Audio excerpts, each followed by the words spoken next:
Indonesia dikenal memiliki banyak sekali cerita rakyat, salah satunya seperti cerita rakyat yang berasal dari Pulau Jawa, yaitu Nyi Roro Kidul. Siapa yang tidak pernah mendengar cerita melegenda yang satu ini karena banyak orang yang percaya akan mitos mengenai keberadaan Nyi Roro Kidul sebagai penguasa Laut Selatan. Nyi Roro Kidul sendiri digambarkan sebagai sosok wanita cantik yang mengenakan gaun berwarna hijau dengan menghuni istana yang berlokasi di pantai selatan.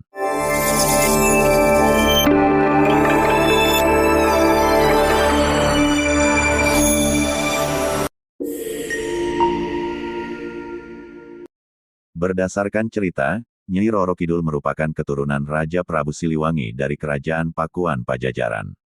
Menurut kisah yang beredar, konon setiap raja yang dinobatkan yang ada di Jawa, mereka juga sekaligus mempersunting Nyi Roro Kidul. Terdapat beberapa versi yang menceritakan kisah asal-usul Nyi Roro Kidul, meski sangat populer dalam budaya Jawa, dikatakan jika Nyi Roro Kidul sendiri berasal dari Sunda. Ada pula yang berpendapat jika Sang Ratu Laut Selatan merupakan keturunan Raja Airlangga dari Kerajaan Kahuripan yang berada di Jawa Timur. Tidak hanya itu, ada pula yang mengatakan jika Nyi Roro Kidul adalah keturunan dari Raja Jayabaya dari Kediri. Kisah asal-usul Nyi Roro Kidul diambil dari beberapa sumber. Legenda Nyi Roro Kidul merupakan kisah seorang putri cantik yang tinggal di Kerajaan Pakuan Pajajaran yang terdapat di Jawa Barat. Putri tersebut bernama Kandita. Putri Kandita adalah salah satu dari sekian banyaknya yang dimiliki oleh Raja Prabu Siliwangi. Selain mempunyai paras yang sangat cantik, Putri Kandita pun dikenal bijaksana serta baik hati.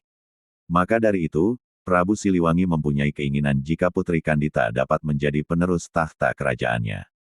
Keinginan Raja Prabu Siliwangi itu langsung ditolak mentah-mentah oleh para selir dan anak-anaknya yang lain. Akibatnya, mereka pun mulai berkumpul dan merencanakan niat jahat untuk mengusir Putri Kandita beserta ibunya, permaisuri kerajaan. Agar rencana busuk tersebut berjalan mulus, maka mereka pun meminta bantuan pada seorang penyihir yang tinggal di sebuah desa terpencil. Penyihir tersebut terkenal mempunyai ilmu hitam yang dipercaya ampuh untuk menyingkirkan Putri Kandita dan ibunya. Mereka meminta sang penyihir untuk memberi kutukan kepada Putri Kandita dan permaisuri. Sang penyihir pun menyanggupi permintaan tersebut dengan mengirimkan penyakit kista pada Putri Kandita serta permaisuri. Hingga pada suatu hari, Putri Kandita dan ibunya berhasil dibuat terkejut karena ketika baru terbangun di pagi hari, mereka mendapati kulit yang borok dengan disertai bau busuk. Raja Prabu Siliwangi pun meminta tabib kerajaan untuk segera mengobati Putri Kandita dan permaisuri. Sayangnya, meskipun sudah berusaha memberikan berbagai macam obat, tapi tabib kerajaan pun menyerah dan tidak mampu menyembuhkan penyakit Putri Kandita dan permaisuri.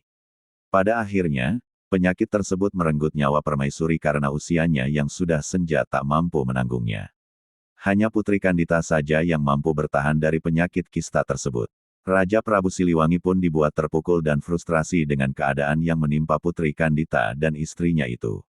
Rencana jahat para selir dan anak-anaknya berlanjut dengan menghasut Raja Prabu Siliwangi untuk mengusir Putri Kandita karena takut akan menulari orang-orang yang ada di dalam istana.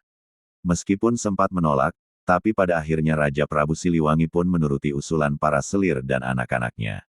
Rasa sakit hati Putri Kandita. Putri Kandita yang secara tidak sengaja mendengar rencana Raja Prabu Siliwangi, langsung memutuskan untuk kabur dari istana dengan perasaan dendam dan sakit hati.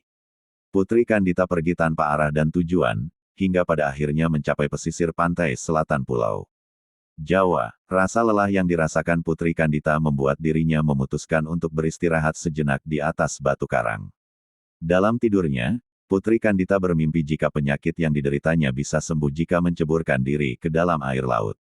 Saat membuka mata, Putri Kandita pun kebingungan dengan mimpinya tersebut, tapi memutuskan untuk melakukan hal yang disampaikan dalam bunga tidurnya. Benar saja, ketika Putri Kandita menceburkan dirinya ke air laut, seluruh kulitnya yang borok pun ikut luruh. Terlanjur sakit hati, Putri Kandita memilih untuk tetap tinggal di pantai selatan. Kecantikannya yang tidak ada duanya semakin menyebar ke seluruh penjuru negeri, hingga berdatangan para pangeran dari berbagai kerajaan yang berniat untuk meminangnya. Namun, Putri Kandita seakan tidak tertarik dengan lamaran para pangeran dan justru malah memberi syarat untuk beradu kesakitan di atas Laut Selatan. Tidak ada yang mampu menandingi kesaktian Putri Kandita dan malah menjadi pengikut dan pengawal setianya.